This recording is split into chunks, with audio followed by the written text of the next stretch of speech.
What's up, guys? Today I'm gonna show y'all how to fix the dreaded Honda Civic front bumper gap. As you can see, mine's is pretty messed up. I'm gonna show y'all how y'all can fix it without having to put the quick release on. So let's do it. Okay, so what you want to do is you want to get your bolt right here. You want to get your washer and a nut, and you want to put your bolt inside of here and connect it to where is it? Nope, I think that's it.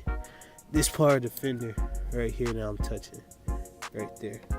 There's a little hole right here you can connect your that you get connected to.